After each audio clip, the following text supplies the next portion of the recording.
Tank, c'est une plateforme de diffusion de cinéma documentaire en ligne qu'on a lancé il y a environ 1 an. On fait la promotion du cinéma documentaire sous toutes ses formes et puis à chaque semaine, on a 5 nouveaux films qui sont mis en ligne puis qui restent pendant 2 mois sur la plateforme. Alors en tout, nos abonnés ont accès à plus de 40 films documentaires en tout temps. Ce qui est important à Tank, je pense, c'est de retenir qu'on n'a aucune contrainte par rapport au choix des œuvres. Donc on fait la promotion du cinéma d'ici, évidemment, mais on a des œuvres de partout.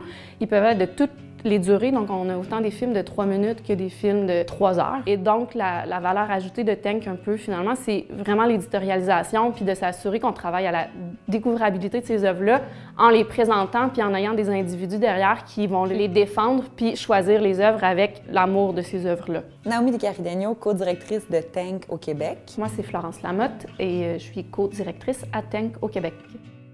Le contenu qui ressortait le plus ou qui attirait l'attention, c'était parfois du contenu qui était déjà accessible en ligne gratuitement, mais les gens, ils ne savent pas où aller chercher. C'est un peu ça, notre désir, c'est de faire revoir ces œuvres-là, puis de les valoriser, les contextualiser pour dire voici pourquoi vous devriez regarder ces films-là, puis peut-être les regarder ensemble parce qu'ils se font écho. C'est nous, dans le fond, on est un peu un média qui va, comme on dit, à l'inverse des gros géants, mais aussi à l'inverse des algorithmes de recommandation. On fait découvrir puis remonter des œuvres autant des années 50 que de maintenant. Puis ça permet vraiment de revenir à une logique humaine, qui est une recommandation humaine.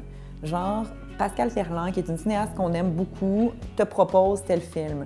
Puis là, toi, comme spectateur, tu découvres des œuvres d'un coup qui te sont proposées. Fait que de revenir à des logiques qui sont vraiment humaines, je pense que c'est comme une manière d'être très innovateur dans un monde de machines. C'est comme, alors que tout le monde va vers les algorithmes, tout le monde va vers l'intelligence artificielle, mais nous, on revient à, tu sais, quand tu allais au club vidéo puis tu te faisais proposer par quelqu'un, bien ça, tu as envie de découvrir, puis ça va être intéressant pour telle raison, parce qu'on pointe aussi pourquoi les films sont intéressants. En ayant un catalogue restreint aussi, on est un peu à l'inverse du syndrome que tu vas avoir sur Netflix en sachant pas quoi regarder tellement il y a du contenu. Notre contenu, il n'est pas statique, je pense que c'est important, donc c'est pour ça qu'il bouge tout le temps, puis on a 5 nouveaux films à chaque semaine, mais quand tu vas sur Tank, il y a entre 40 et 50 films, point. Tu peux choisir, c'est pas vertigineux comme sentiment. Donc, je pense que ça aussi, c'est un pari qui était quand même audacieux à l'origine, mais qui est innovant aussi. 2020, c'est à la fois une très belle année et une année très particulière pour nous parce qu'on s'est lancé. Donc, on a lancé Tank fin février au Rendez-vous Québec Cinéma. Puis 2 semaines après notre événement de lancement, bien là, tout le Québec était en arrêt à cause de la pandémie. Mais comme on commençait tout juste notre existence, ça a été un peu particulier qu'on se retrouve chacun séparés à essayer de continuer Tank sans avoir pu rencontrer notre public, sans avoir pu aller dans les festivals, voir les gens. Donc, ça a enlevé une dimension humaine qui est importante pour nous. On en a quelque part, je pense, bénéficié, du moins dans les premiers mois, parce que soudainement, il n'y avait plus aucun événement culturel événementiel. Donc, l'attention des journalistes et médiatiques de manière générale s'est beaucoup tournée vers les initiatives numériques. Puis, on était là au bon moment. Par contre, on pense que ça a aussi joué contre nous parce qu'il y a eu une saturation des écrans, il y a eu une multiplication des initiatives numériques qui s'est faite. J'ai envie de vous dire que mes coups de cœur, c'est plus des programmations qu'on a eues.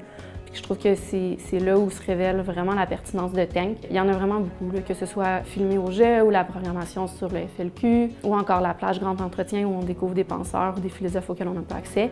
En tant que directrice artistique de la plateforme, je vois presque tous les films, fait que j'ai des coups de cœur vraiment à chaque semaine. Fait que je peux juste vous parler peut-être de mon dernier coup de cœur en date, qui est L'escale de Kaveh Bakhtiari, qui est un film sur des réfugiés iraniens qui sont en attente à Athènes de traverser pour l'Europe. C'est un film vraiment renversant, bouleversant, avec des grandes qualités cinématographiques. C'est une épopée humaine foudroyante. Déjà, on s'en va vers une version bilingue. Fait qu'on va lancer Tank français-anglais pour notre premier anniversaire, donc fin février. Ça va nous permettre de toucher un public plus large. Puis notre seule douleur ou notre seule tristesse, c'est qu'il n'y ait pas plus de gens qui les voient.